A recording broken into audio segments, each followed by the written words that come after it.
अस्सलाम वालेकुम। आप देख रहे हैं हमारा यूट्यूब चैनल और फेसबुक पेज और मैं हूं आपका मेज़बान गालिब सुल्तान। नाज़रीन, यूक्रेन से मुतल्लिक और ख़ित्ते से मुतल्लिक इस वीडियो में बड़ी अहम तफसीलात शामिल हैं। जंग की मौजूदा सूरत हाल क्या है, किन किन इलाकों पर कब्ज़ा हो चुका है, इस हवाले से कुछ अहम अपडेट्स हैं जो आपको बताऊँगा। सऊदी अरब और अमरीका के दरमियान बड़ी ज़बरदस्त किस्म की खिचड़ी बन रही है, वो खिचड़ी क्या है उसे भी देखते हैं। यूरोप और अमेरिका के दरमियान जो फूट पड़ी थी, जो दरार पड़ी थी, जिसका मैंने अपनी पिछली वीडियो में भी जिक्र किया था, उस फूट पर अब पक्की मोहर लग चुकी है और वो फूट बिल्कुल खुलकर सामने आ चुकी है। वो कैसे खुलकर सामने आई है उसकी भी जो है वह तफसील अभी देखते हैं। और ज़ेलेंस्की ने घुटने टेक दिए हैं, माफ़ी मांग ली है और रूस की हर एक शर्त पर आमीन कहने का कहा है। ये आमीन क्या है और इसमें तुर्की का क्या किरदार है, इसे भी वीडियो के आखिर में डिस्कस करेंगे। नाज़रीन, इस वक्त यूक्रेन को बदतरीन शिकस्त का सामना है। इन्हें हर महाज पर पसपाई का सामना करना पड़ रहा है और रूस ने यूक्रेन की फ़िज़ाइया को 90% तक बर्बाद कर दिया है। यूक्रेन के तमाम बड़े शहर रूस के निशाने पर हैं और इनमें से बेशतर तो उनके ऊपर तो कब्ज़ा हो चुका है। कीव जो कि इनका दारुल हुकूमत है, वहाँ रूसी अफवाज डेरे लगा कर बैठी हुई है। ओडेसा, ये शहर भी यूक्रेन का स्ट्रेटेजिकली बड़ा अहम शहर है, इस पर भी बहुत जल्द कब्ज़ा होने वाला है। एक शहर जो चर्नोबिल है, उस शहर की इलेक्ट्रिसिटी सप्लाई बंद कर दी गई है और खार्किव, ये शहर भी जो है वो बहुत जल्द रूस के हाथों में जाने वाला है। जिस भी इलाके की तरफ रुख रूस करता है उसके ऊपर जो है वो आसानी से कब्जा कर लेते हैं और उसे लम्हों में फतह कर लेते हैं। तो जहाँ तक बात जंग की कार्रवाइयों की है और जंग की सूरत हाल की है, तो यहाँ रूस बिल्कुल ऊपर खड़ा है और उसका जो पलड़ा है वो बहुत भारी है। एक होता है 19-20 का फ़र्क और एक होता है 20 और 80 का फ़र्क, लेकिन यहाँ तो नाज़रीन 5 और 99 का फ़र्क चल रहा है। इस वक्त सऊदी अरब और अमेरिका की आपस में जो है वो ज़र्रा बराबर भी नहीं बन रही। अमेरिका कहता है तेल की सप्लाई बढ़ाओ, मोहम्मद बिन सलमान कहता है मैंने नहीं बढ़ानी, तुमसे जो होता है कर लो। यानी अब तो सऊदी अरब की तरफ से बिल्कुल सीधे सीधे और सफ़ेद जवाब दिए जा रहे हैं कि भाई हम नहीं बढ़ाते सप्लाई, तुम जो मर्जी करना चाहते हो कर लो।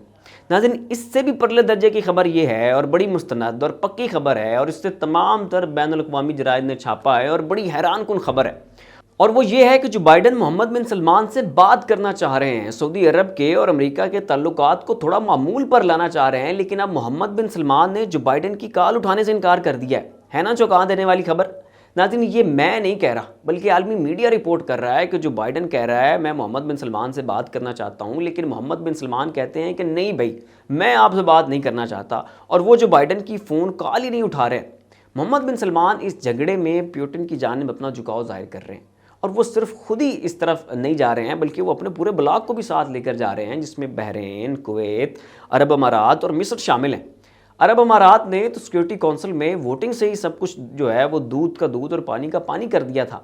मिस्र ने वोटिंग में रूस के खिलाफ वोट दिया था, लेकिन अब मोहम्मद बिन सलमान की कोशिशों से सदर अल सीसी और पुतिन के दरमियान एक फ़ोन कॉल करवाई गई है और ये फ़ोन कॉल भी अमेरिका को खुला खुला इशारा है, एक चैलेंज है और आप कह लें कि साइन है, ताकि अमेरिका को भी पता चले कि मोहम्मद बिन सलमान अमेरिका के खिलाफ किस हद तक जा सकते हैं। तो मोहम्मद बिन सलमान अब खुद भी रूस की तरफ चल दिए हैं और अपने साथ दीगर लाइक माइंडेड कंट्रीज़ को भी लेकर जा रहे हैं। अब आते हैं यूरोप और अमेरिका की तरफ। नाज़रीन, यूरोप और अमेरिका के दरमियान जो फूट पड़ी थी, अब उस फूट पर एक ऑफिशियल मोहर लग चुकी है, स्टैंप लग चुकी है। अमेरिका कह रहा था कि यूरोप रूस से तेल खरीदना बंद करे, इस पर रूस ने धमकी लगाई कि ठीक है आप ना खरीदो हमारा तेल, लेकिन याद रखो तेल तुम नहीं खरीदोगे तो गैस हम भी तुम्हारी जो है वो बंद कर देंगे। अब अगर रूस यूरोप का तेल और गैस दोनों बंद कर दे तो यूरोप तो दिवालिया हो जाएगा, यूरोप तो कंगाल हो जाएगा और ये यूरोप होने नहीं देगा। तो यहाँ यूरोप ने अमेरिका को झंडी दिखा दिया है कि भाई ये तुम्हें हाथ जोड़ते हैं, हमारी जान छोड़ दो, हम तेल नहीं खरीद सकते, हमारा रूस के तेल और गैस के बगैर गुजारा नहीं है।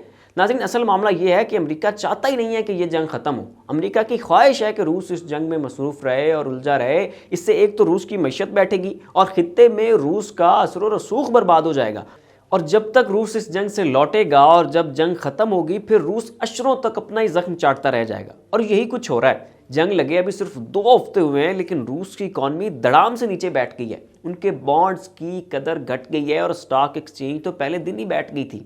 यही तो अमेरिका चाहता था कि रूस की इकॉनमी बैठ जाए। तो अब आप खुद देख लें कि 2 हफ्तों की जंग ने रूस को कहाँ पहुँचा दिया। अमेरिका को दूसरा फ़ायदा ये होगा कि इस जंग से यूरोप का अमेरिका पर इन्हिसार बढ़ जाएगा, यूरोप की अमेरिका पर डिपेंडेंस बढ़ जाएगी और ये अमेरिका की बड़ी ख्वाहिश है। جنگ سے پہلے جب حالات نارمل تھے تو یورپ کے اندر سے یہ آوازیں آ رہی تھیں کہ یورپ کو چائنا سے نہیں بگاڑنی چاہیے. اگر یورپ ترقی چاہتا ہے, کاروبار چاہتا ہے, منافع کمانا چاہتا ہے, تو پھر یورپ کو چائنا کے ساتھ بنا کر رکھنی ہوگی اور امریکہ کے کہنے پر چائنا سے چھیڑ چھاڑ نہیں کرنی ہوگی. ناظرین, اس وقت یورپ کی ٹوٹل ٹریڈ جو چائنا سے ہو رہی ہے وہ اس سے زیادہ ہے جو یورپ کی ٹریڈ امریکہ سے ہو رہی ہے. یعنی چائنا اور یورپ کی اس وقت جو آپس کی ٹریڈ ہے وہ یورپ اور امریکہ کی تجارت سے بڑھ گئی ہے.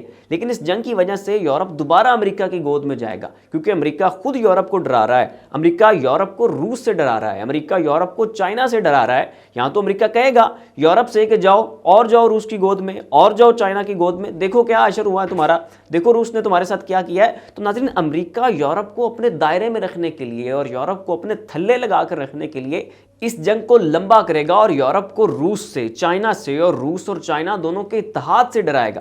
اب ناظرین ہم آتے ہیں زیلنسکی اور پیوٹن کی طرف. ناظرین, زیلنسکی نے تقریباً سرنڈر کر دیا ہے. زیلنسکی نے کہا ہے کہ میں اپنی تمام شرائط سے پیچھے ہٹتا ہوں, روس کی تمام شرائط مانتا ہوں. روس کہتا ہے نیٹو کا حصہ نہیں بنوں, میں نہیں بنوں گا نیٹو کا حصہ. روس کہتا ہے کرائمیا کو روس کا حصہ مانوں, میں کرائمیا کو روس کا حصہ ماننے کے لیے تیار ہوں. روس کہتا ہے کہ ڈون بس کے علاقے کو ایک آزاد ریاست مانا جائے, میں ڈون بس کے علاقے کو آزاد ریاست بھی ماننے کے لیے تیار ہوں. ناظرین, اب لگتا یوں ہے کہ بہت جلد یہ جنگ رک جائے گی. اگر درمیان میں کسی نے شرارت نہ کی اور راستے میں روڑے نہ اٹکائے تو بہت جلد یہ صلح ہو سکتی ہے اور جنگ بند ہو سکتی ہے. اب صلح میں ناظرین ترکی بڑا اہم کردار ادا کر رہا ہے. ویسے تو ترکی نیٹو کا حصہ ہے, ترکی مغرب کا پورا ساتھ بھی نبھا رہا ہے, لیکن ایک مارجن کے ساتھ, ایک بیلنس کے ساتھ اور روس کے ساتھ ایک توازن کے ساتھ. ایک طرف ترکی نے یوکرین کو اپنے ڈرون دیے ہیں تو دوسری طرف طیب اردوغان پیوٹن سے فون کالز پر رابطے میں بھی رہتے ہیں. تو طیب اردوغان نے یہاں ایک بڑی بیلنسنگ پوزیشن برقرار رکھی ہے. اب ناظرین 10 مارچ کو ترکی میں ہی روس کے وزیر خارجہ اور یوکرین کے وزیر خارجہ کے درمیان ایک 1-on-1 ملاقات ہونے والی ہے, اور جب سے جنگ لگی ہے تب سے وزرائے خارجہ کے لیول کی یہ پہلی بیٹھک ہے. جنگ کے دوران اس طرح کی کوئی میٹنگ اب تک نہیں ہوئی ہے. اور ناظرین آپ کو یہ بھی بتا دوں کہ یوکرین کے صدر زیلنسکی بار بار پیوٹن سے ملاقات کی خواہش ظاہر کر رہے ہیں. زیلنسکی چاہتے ہیں کہ مل بیٹھ کر کوئی حل نکال لیں اور جتنا جلدی ہو سکے اس جنگ کو اور اس قتل عام کو روکا جائے. ناظرین, یوکرین سے متعلق فی الوقت اتنا ہی. ایسی مزید اپڈیٹس کے لیے دیکھتے رہیے ہمارا یوٹیوب چینل اور فیس بک پیج. اسی کے ساتھ اپنے میزبان غالب سلطان کو اجازت دیجیے. اپنا خیال رکھیے گا. اللہ حافظ.